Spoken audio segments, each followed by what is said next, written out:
Bom, voltando ao assunto Banco Master e Fictor, a Justiça bloqueou os bens da Fictor. Vamos ver os detalhes na reportagem que foi publicada aqui no Portal Metrópolis. A gente vai espelhar a matéria aqui para vocês.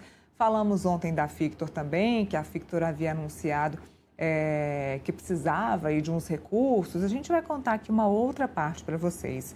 Então, a Justiça de São Paulo determinou em decisão liminar o bloqueio de até R$500 mil de bens de empresas ligadas à Fictor, ao Grupo Fictor, que tentou comprar o Banco Master antes da liquidação do Banco Central.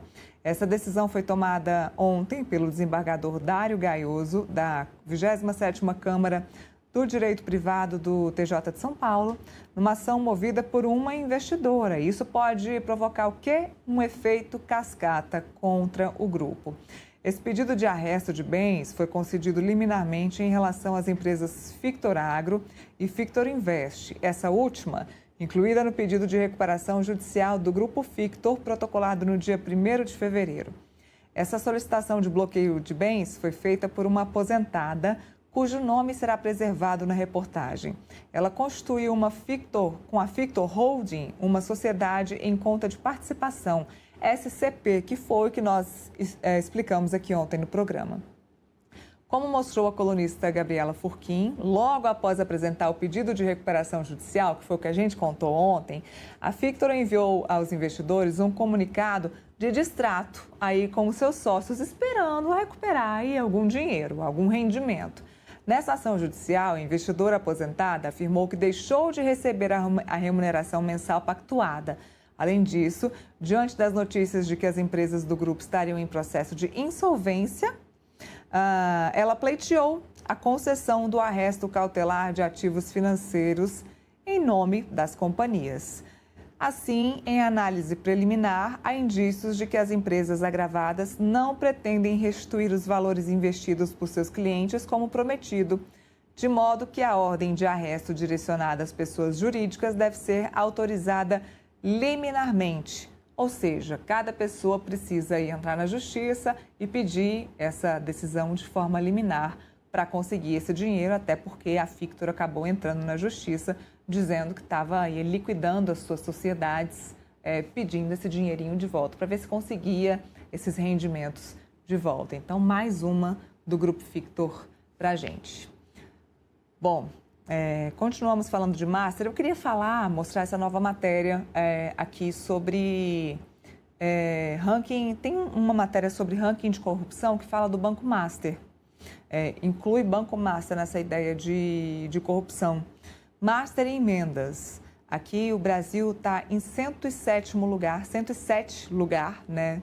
Brasil mantém a sua pior posição em ranking de corrupção.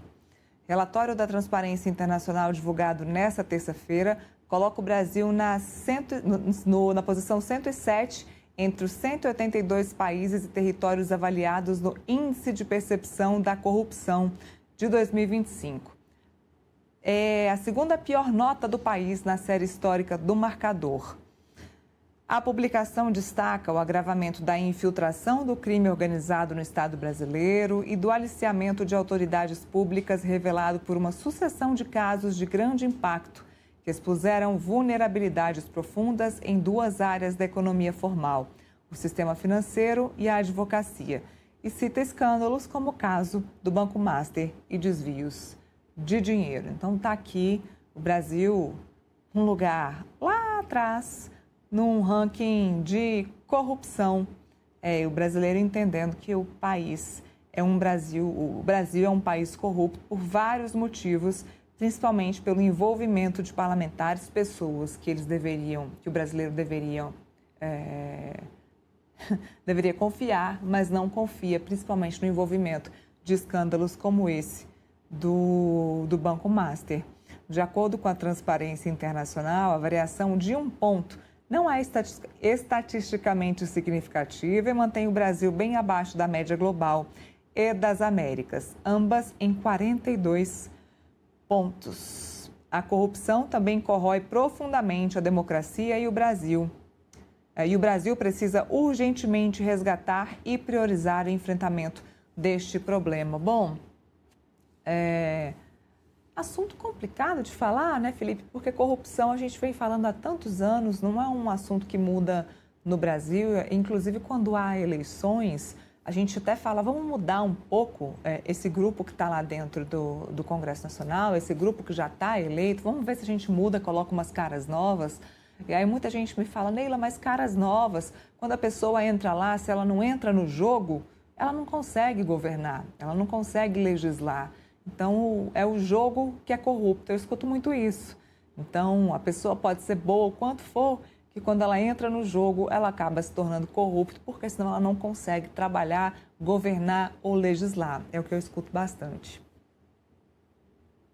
Neila, quando você pega, por exemplo, o último ano no Brasil, não dá para a gente não olhar para o que aconteceu nos últimos meses e não achar que a corrupção realmente é um problema no Brasil, né? E quando você vê, né, Banco Master, INSS, as denúncias sobre emendas parlamentares e fraude às licitações para lavagem de dinheiro, a tomada do poder público e do governo pelas organizações criminosas. Ou seja, esses são os últimos noticiários que a gente viu no Brasil. Então é claro que o Brasil, a corrupção é algo, infelizmente, que marca, né, a nossa sociedade. Aí tem uma questão maior ainda, e pior ainda, né? Esse ranking, ele calcula a percepção da corrupção, né? E nós, como povo, a gente olha para a corrupção que acontece no Brasil, a gente tende a achar que a corrupção é pior do que de fato ela é, né? Eu estou falando que o Brasil não é um país corrupto, claro que é corrupto, mas comparativamente, eu não acho que o Brasil seja pior do que a China, seja pior do que a Índia, seja pior do que os países dos BRICS em relação à corrupção. Mas a percepção nossa, quando a gente olha o que acontece no Brasil, é que, de fato, a gente vive num país mais corrupto de todos, né? Até um pouquinho do complexo de vira-lata, né? E aí, quando você pega, por exemplo, essa publicação, ela fala que o Brasil deveria endereçar alguns pontos para poder melhorar a percepção da corrupção. Um dos pontos seria exatamente resolver a questão das emendas parlamentares, que é um problema mesmo, né? Vários políticos, né, usam a emenda parlamentar para lavar dinheiro e para receber dinheiro de forma indevida, né?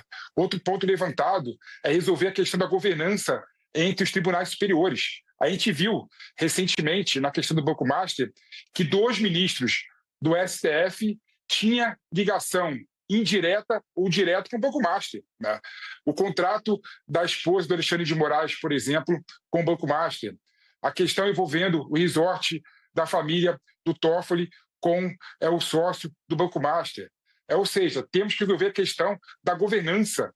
Claro que temos que resolver a questão institucional no Brasil, né? Ou seja, a questão da corrupção no Brasil é algo, infelizmente, endêmico, é algo, infelizmente, que não tem nenhum tipo de resolução a longo prazo, que a gente não vê os parlamentares que deveriam legislar para resolver essas questões, esses gargalos, parado e calado, né? Até agora, você vê o Fachin querendo aprovar o Código de Ética do Supremo Tribunal Federal, mas a maioria do Supremo Tribunal Federal se colocou contra a esse Código de Ética. A gente não vê, por exemplo, o Poder Legislativo querendo resolver a questão clara dos emendas parlamentares, regulando de forma eficiente, né, de modo a dar transparência aonde serão destinados os recursos das emendas parlamentares, né? Então você vê uma inércia institucional muito clara que não quer resolver essas questões institucionais. Então é claro que a nossa percepção, né, da corrupção, tendo em vista os últimos fatos que foram noticiados aqui por nós no Metrópolis, né, é algo que piora a cada ano, e muito por culpa que as pessoas que deveriam resolver essa situação não estão querendo resolver, estão de braços, né, cruzados, esperando o próximo assunto ser pauta e ser noticiado para poder pensar em fazer alguma coisa, Neila. Isso porque hoje é terça